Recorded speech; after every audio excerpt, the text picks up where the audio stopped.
And the first question, 6 minutes go to Mr. McLean. Mr. McLean, go ahead, please, for 6 minutes. Thank you, Mr. Chair. Deputy, again, follow up on the last question I asked. Do you have the names of the 5 top organizations that were given grants and contributions?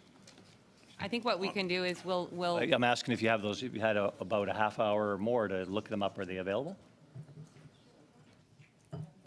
Ms. Manso? No, we don't have that level of detail, but we can provide them to Thank you. Okay. I went through a bunch of your figures here. Your 2022-23 numbers, it looks like you lapsed some money that was appropriated, it seems. So is it standard practice to appropriate money through this estimates process and then lapse those funds at the end of the year, or let them stay on your books? And how long do they stay on your books for? Deputy Minister. So I think what I would say, every kind of funding decision, obviously we have a responsibility through the mains, the SUPs, and kind of good fiscal responsibility to account for the money we spend.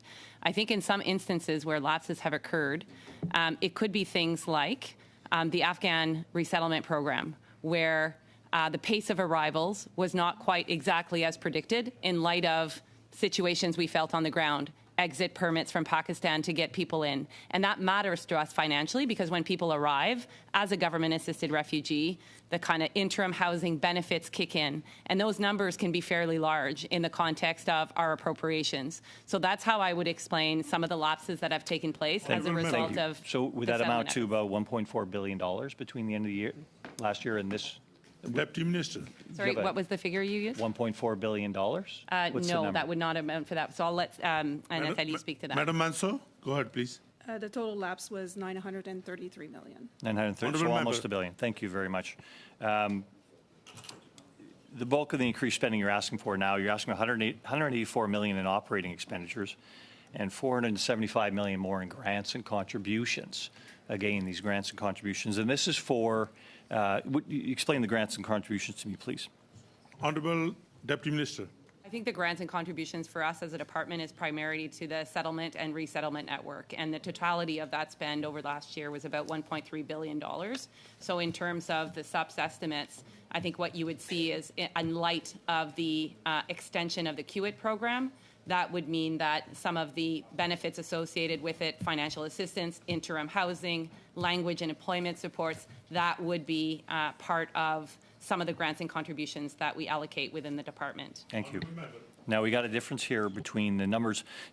Educate me here, please. We're talking about an extra $57 million coming up, resettlement assistance program, increasing $57 million to $329 million, plus contributions. So grants and contributions. Can you explain the difference between the grants and the contributions for resettlement assistance?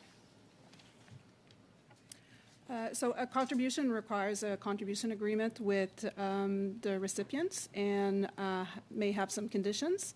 The grants are non-conditional payments to recipients. Member.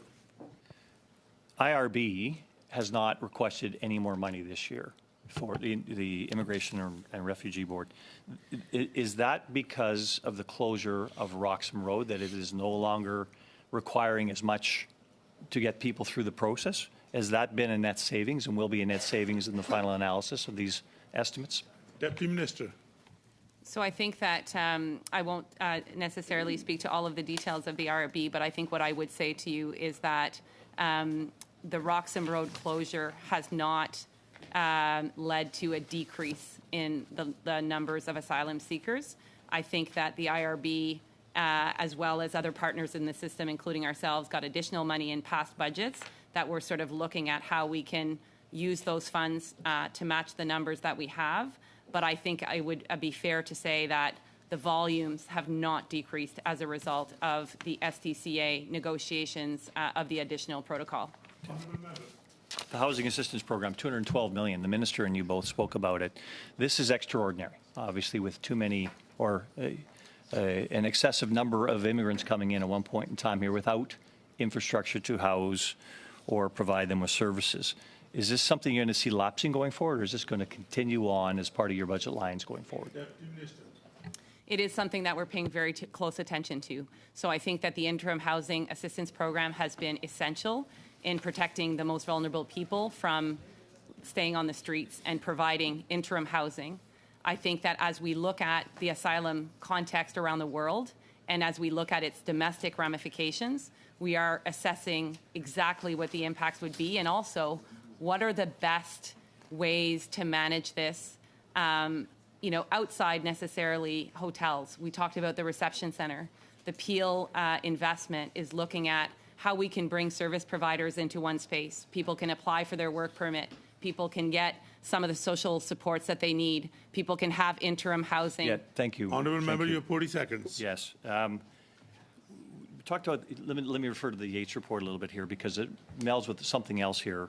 The Yates report indicates that you're going to have to go through an reorganization here at some point in time in the future because you're more or less got a broken organizational structure through no fault of your own. And it says that your employees have done a good job of holding that all together in the meantime.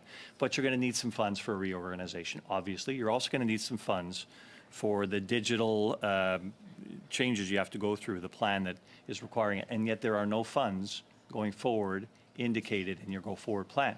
So I look at your budget, your estimates here, and I look at your go-forward plan and the departmental plan. There's nothing here that seems to speak to reality of what you're going to face here in the very near future.